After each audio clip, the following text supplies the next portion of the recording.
ini dan kita akan bersama tetamu undangan kita iaitu Yang Mulia Dayangku Muntazah Pangeran Muhammad Jaafar, iaitu pemenang kedua kategori Nusantara Pertandingan Pidato Bahasa Melayu Antarabangsa. Assalamualaikum Dayangku. Waalaikumsalam warahmatullahi. Apa khabar? Kabar baik, alhamdulillah. Ya. Kalau orang yang pandai berpidato, kita tidak boleh kalah ni. Tidaklah. Okey.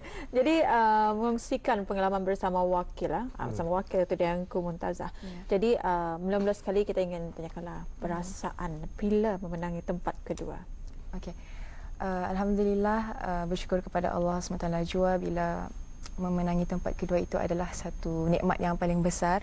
Terutama bila dapat mewakili negara buat kali pertama dan merupakan aktiviti terakhir saya sebagai seorang mahasiswi tahun 4 UNISA. Jadi itu merupakan satu pencapaian yang amat bersejarah dalam hidup saya. Kira satu hadiah juga lah. Ya, satu hadiah. Hadiah dalam kehidupan. Jadi untuk menjadi wakil ke arena antarabangsa ini, seharusnya kita pilih the best of the best lah daripada negara kita sendiri. Jadi dalam proses menuju ke sana, apa agaknya proses-prosesnya kalau dapat diceritakan sedikit? Ya.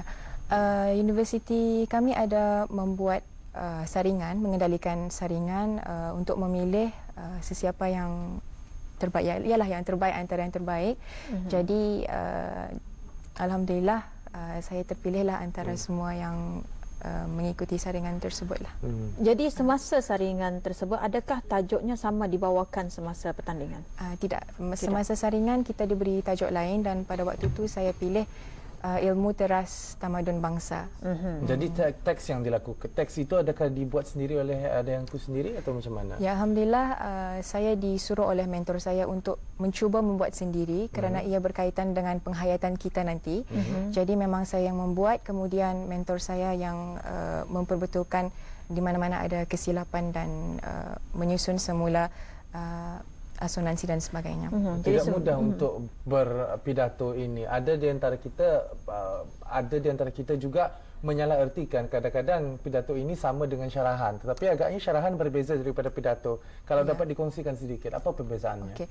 Alhamdulillah sebelum ini, sebelum menyertai pidato antarabangsa ini, saya pernah mengikuti pidato anjuran pusat dakwah sebelum ini. Digelar pidato, tetapi dia lebih kepada syarahan. Yang mana kalau kita lihat pidato di Malaysia, dia mempunyai gaya yang tersendiri, yang meyakinkan dan lebih terbuka untuk orang ramai lah. Tidak ia punya tone ekspresi berbeza.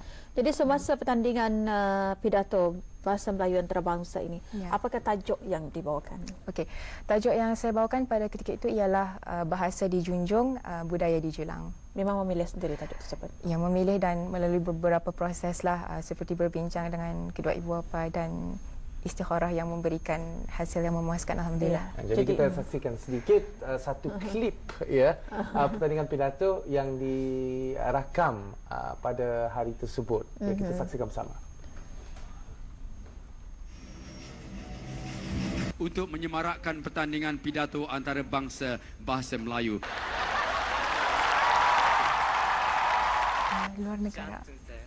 Semakin berdebar. Giliran saya. Terapun tiba. Dari Universiti Islam Sultan Syarif Ali memilih tajuk Bahasa Dijunjung, Budaya Dijulang. Dayangku Muntazah. Untuk kesekian kalinya, saya kembali lagi ke kota metropolitan yang saya kagumi. Sudah terasa aura satu Malaysia yang dilaungkan hampir semua peserta, tanpa perlu membuang bahasa dan budaya mereka. Apakah kita akan terus membiarkan paradigma bahawa bahasa Melayu ini adalah bahasa kelas kedua dan ia cuma bahasa kampungan semata? Sekali lagi, saya serahkan kepada anda untuk menjawab. Jika benar kita memahaminya, mengapa setiap hari 2 orang remaja lari dari rumah?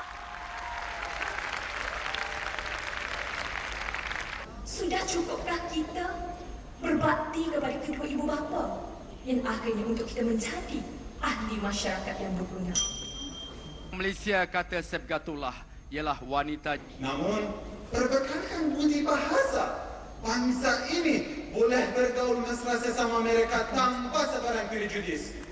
kebahagiaan dan kesejahteraan hasil kebajikan kerajaan yang budiman.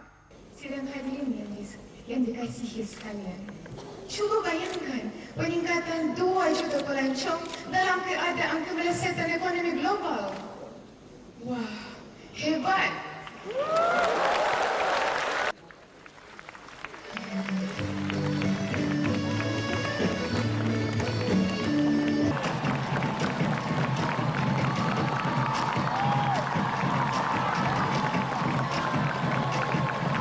Pangeran Haji Mat Jafar dari Brunei Darussalam.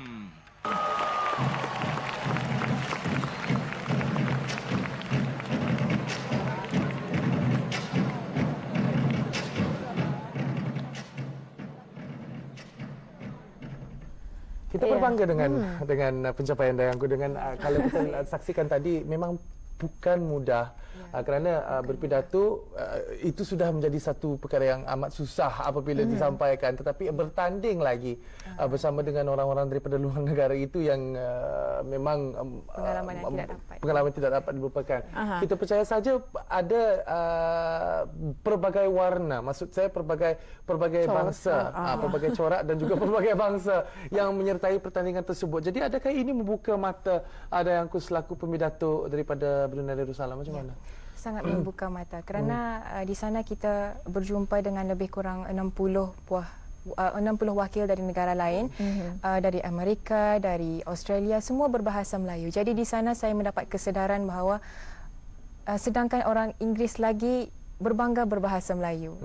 Saya pernah tersasul berbahasa Inggeris di sana dan orang Inggeris sendiri membetulkan bahasa saya. Jadi itu adalah satu kebanggaan bagi kita sebagai kalau kita kalau kita saksikan sendiri Dayangku bertutur di sini memang tidak sama ya dengan penampilan yang kita saksikan sebentar tadi. Auranya lain, kalau dia di atas pentas aura lain kan. Dengan tonasi penyampaiannya dan juga ia merupakan ada cara tersendiri untuk memukau penontonnya ada ketika itu. Macam mana pula dengan mungkin penilaian ni daripada segi biasanya daripada segi penyampaian dan sebagainya. Adakah isi kandungan daripada teks tersebut masuk dalam markah atau macam mana pecahan-pecahannya?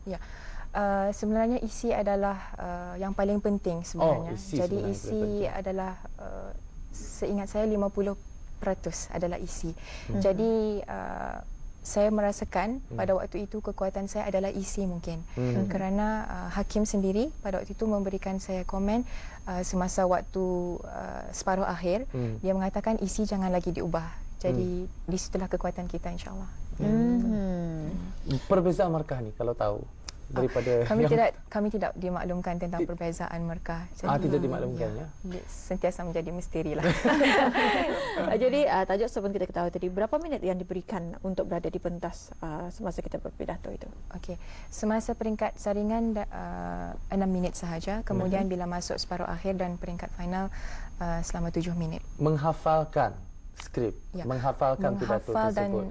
Ada terasa seperti di atas pentas tersebut ada terasa ingin tersasul ataupun hilang, macam mana? Alhamdulillah waktu ketika itu tidak ada, tapi saya rasa yang paling menakutkan adalah waktu saringan kerana kita belum tahu bagaimana untuk berhadapan dengan orang ramai. Kita belum tahu apa yang ingin dijangkakan. Jadi bila sudah peringkat saringan kita dapat buat, peringkat seterusnya lebih mudah, alhamdulillah. 60 wakil daripada negara luar. Jadi saringan tersebut mereka mengurangkan ke berapa orang? Kalau antarabangsa saya kurang pasti, tetapi kalau peringkat Nusantara kita ada 10 wakil, 2 wakil dari satu negara. Bagi peringkat saringan 10 wakil, masuk ke separuh akhir 5 wakil dan bila masuk ke peringkat final 3 wakil. Jadi sungguh sengit lah. Sebetulnya bukan suatu perkara yang mudah ya. Bila berhadapan dengan orang ramai dan juga mungkin untuk mendapatkan satu tajuk itu dan mendapatkan isi-isi tersebut, berapa lama proses untuk mendapatkan isi dalam tajuk tersebut? Prosesnya begitu lama, mungkin dalam masa sebulan atau lebih. sebulan atau Kita lebih. percaya saja kalau kita diberikan satu topik. Topiknya tadi apa? Bahasa dan juga budaya kita ya? Ya, bahasa dijunjung, budaya dijulang. Bahasa Tentang dijunjung, bahasa dan budaya dijulang merupakan satu topik yang besar sekali. Ya, Jadi untuk teramat mendapatkan luas. isi tersebut banyak sebenarnya. Tetapi Ya. untuk merumuskan agaknya memang susah. Kadang-kadang kita ingin sesuatu yang terus kita orang sampai di hati walaupun dengan hanya menggunakan beberapa jenis perkataan sahaja. Bagaimana pula dengan training? Adakah training yang dibuat oleh Dayangku sendiri? Adakah Dayangku sendiri menyaksikan cara mereka berpidato ataupun mungkin saja itu naturally hidup training? Ya. Jadi sebenarnya saya amat baru dalam bidang ini. Memandangkan pidato baru tapi nombor 2 antarabangsa. Pidato di Brunei tidak sama dengan pidato di Malaysia seperti saya katakan. Jadi mentor saya Rashid Rahman Hassan dan Ustazah Salwani, yang mana Rashid tu pernah mendapat tempat kedua tahun lepas juga di pertandingan yang sama.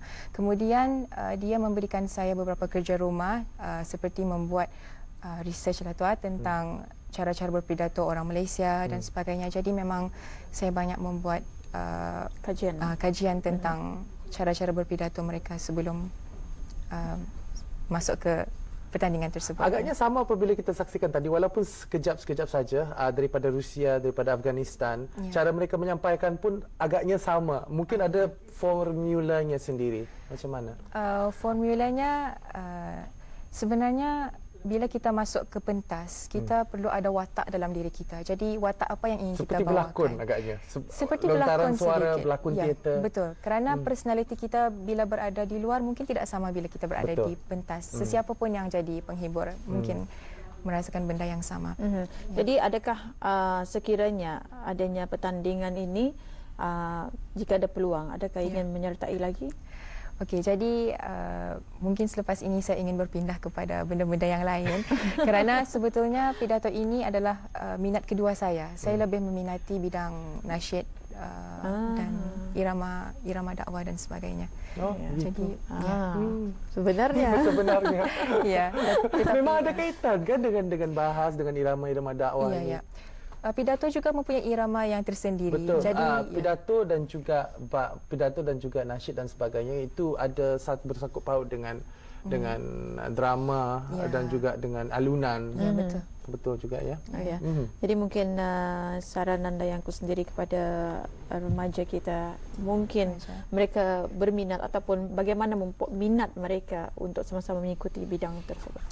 Okey, sebenarnya apapun yang kita lakukan, kita perlu mencintai benda tersebut, barulah kita dapat menghayati dengan sebetulnya. Jadi bagi remaja-remaja di luar sana yang bercita-cita untuk menjadi seorang pemidato, kita perlu ada rancangan dari awal lagi. Kita perlu mencari mentor, mencari seseorang yang boleh memberikan komen untuk memperbaiki diri kita, membaca.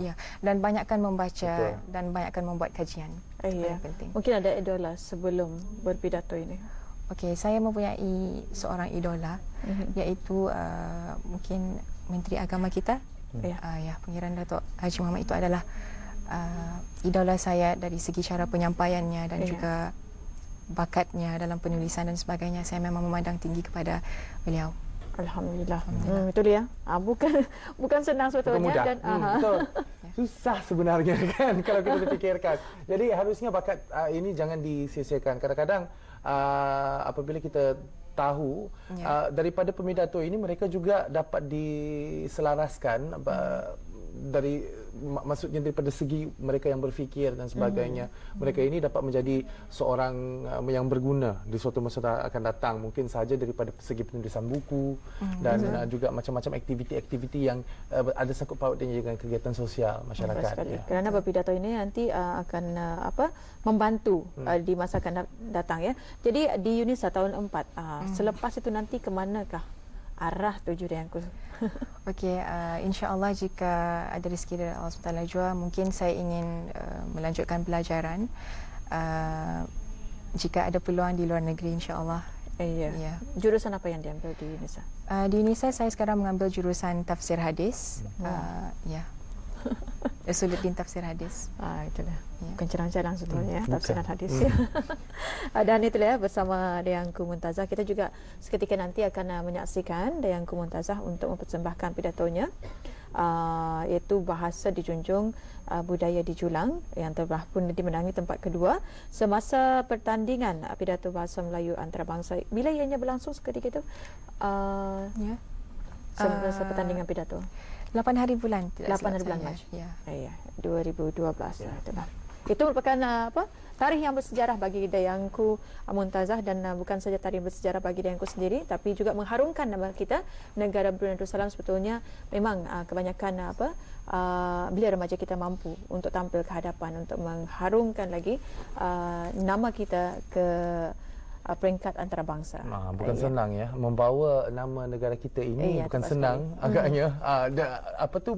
Dayangku Muntazah tu orangnya kecil saja kan, tapi membawa pemikirannya begitu. Jadi harusnya kita ada lagi segenap belia yang berfikiran ke hadapan, bukan saja berfikiran memikirkan tentang apakah yang akan dilakukan di dalam negara kita, tetapi agaknya membawa negara kita keluar negeri dan juga menjulangkan lagi